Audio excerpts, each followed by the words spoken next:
निगम में कार्यरत सफाई कर्मचारी ऋषिपाल की निर्मम हत्या, दोषियों के विरुद्ध कड़ी कार्रवाई के आदेश। दिल्ली नगर निगम में कार्यरत हमारे मेहनती एवं कर्तव्यनिष्ठ सफाई कर्मचारी ऋषिपाल की दुर्भाग्यपूर्ण और निर्मम हत्या की घटना से हम सभी स्तंभ और आक्रोशित हैं।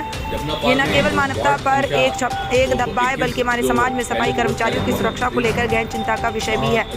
दिल्ली सफाई कर्मचारी आयोग इस जघन्य कृत्य की कड़ी निंदा करता है और इस हत्याकांड में शामिल दोषियों के विरुद्ध त्वरित एवं कठोर कार्रवाई की मांग करता है। मैंने संबंधित अधिकारियों को निर्देशित किया है कि मामले की निष्पक्ष एवं तेजी से जांच कर दोषियों को सख्त से सख्त सजा दिलाई जाए। हम ऋषिपाल के परिवार के प्रति अपनी गहरी संवेदना प्रकट करते हैं और उनके साथ इस कठिन समय में हर संभव सहायता प्रदान करने का आश्वासन देते हैं। आज दिनांक 9 अगस्त 2025 को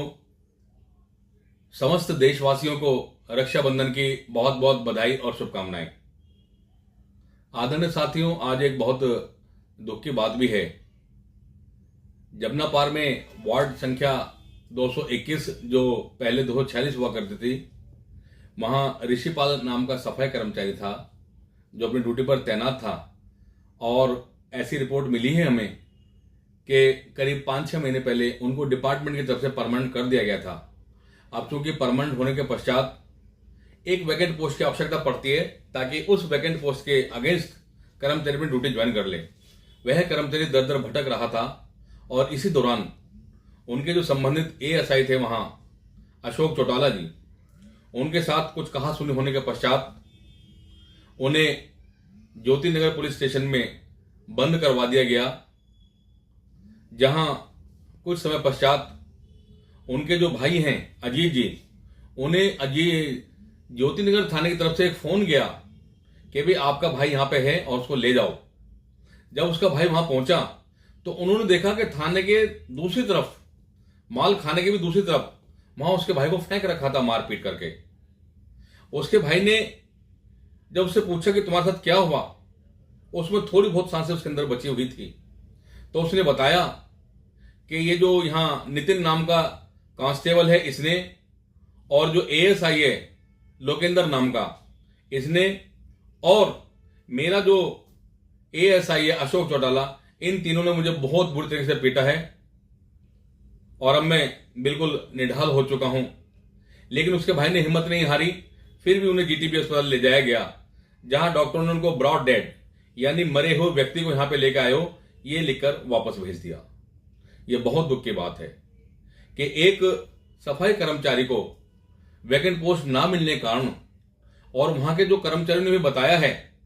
कि ऋषिपाल नाम का जो कर्मचारी है, जो मृतक कर्मचारी है, इस एवज में कुछ पैसे भी वहां दे चुका था कि मुझे वैकेंट पोस्ट दे दो ताकि मैं अपनी पक्की ड्यूटी ज्वाइन कर लूं। ये बहुत ही बड़ा कुठाराघात हुआ उसके परिवार के ऊपर। आज रक्षाबंधन का त्यौहार है, लेकिन उसके परिवार में बहुत ही मातम मचा हुआ है। दिल्ली सफाई कर्मचारी आयोग का चेयरमैन होने के नाते हमने जो कार्रवाई की है, और मैं सराहना करना चाहता हूं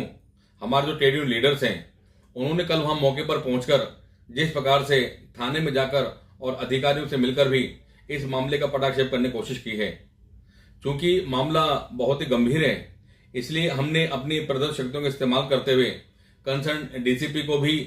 लेटर लिख दिया है और तुरंत सारी की सारी रिपोर्ट मांगी गई है। इसमें दिल्ली के जो हमारे कमिश्नर हैं एमसीडी के, उन्हें भी हमने लिखा है कि उस मृतक परिवार के जो परिवारजन हैं, उस परिवार में से एक पक्की नौकरी, चूंकि कर्मचारी परमानेंट हो चुका था, वैकेंट पोस्ट नहीं मिल पा रही थी उसे, उसके परिवार में से उसकी पत्नी को या उसके बेटे को पक्की नौकरी दी जानी चाहिए और साथ साथ 1 करोड़ रुपए का मुआवजा देना चाहिए। और जिन लोगों ने उनकी हत्या की है, वो जो दोषी हैं, उन्हें तुरंत गिरफ्तार करके उनके खिलाफ मुकदमा दर्ज करके जो भी कानून के मुताबिक उनकी सजा बनती है उन्हें सजा देना चाहिए। और ऐसे लोगों को, चाहे वो दिल्ली पुलिस के अधिकारी हैं या एमसीडी के अधिकारी हैं, उनको उनकी नौकरी से बर्खास्त किया जाना चाहिए। ऐसी हमने यहां से सिफारिश की है। इसके अलावा मैं जो कुछ हमारे समाज के एडवोकेट्स हैं जो कल कोर्ट में पहुंचे और वहां से उन्होंने जानकारी ली है, कोर्ट के द्वारा भी ये सारा का सारा कह दिया गया है कि उस दिन की वीडियो फुटेज जो कंसर्न एसएचओ उसको डायरेक्शन दे दी गई है, वो फुटेज हम भी मंगाएंगे, यहाँ पे हम भी देखेंगे उन फुटेज को, वहां जब्त करेंगे उनके सारे रिकॉर्ड, और फुटेज मंगाई जाएगी यहाँ आयोग में भी कि जब कर्मचारी की मारपीट की जा रही थी या उसको मालखाने में बंद कर दिया गया था या उसको मारपीट करके पीछे फेंक दिया गया था, वो सारी की सारी सीसीटीवी फुटेज वहां कैमरे में कैद हैं। कोर्ट ने भी डायरेक्शन दे दी गई कंसर्न एसएचओ को, वो फुटेज जो हैं उनके अंदर छेड़छाड़ न की जाए, उनको प्रिजर्व कर दिया गया है, यानी उनको सुरक्षित करके रख दिया गया है, ताकि इस केस में जब उनकी जरूरत पड़ेगी वो फुटेज के हिसाब से जो दोषी हैं जिन्होंने उस हमारे कर्मचारी की हत्या की है उनको सजा मिल सके कड़ी से कड़ी। तो आज इस त्योहार के मौके पे बहुत मन परेशान है, क्योंकि भाई बहन का पवित्र त्योहार है। त्योहार भी हम सब मना रहे हैं, पूरे देश में मनाया जा रहा है, परंतु उसके परिवार में मातम पसरा पड़ा है। हम भगवान से कर्मचारी जो हमारे ऋषिपाल हैं उनकी आत्मा की शांति के लिए भगवान से प्रार्थना करते हैं, और साथ साथ उसके परिवार को, अभी हम वहां जाएंगे उसके परिवार से मिलने के लिए भी, उसके परिवार को इस दुख की घड़ी में शांति मिल सके, इस दुख को सहने की शक्ति मिल सके, ऐसी भगवान से कामना करते हैं।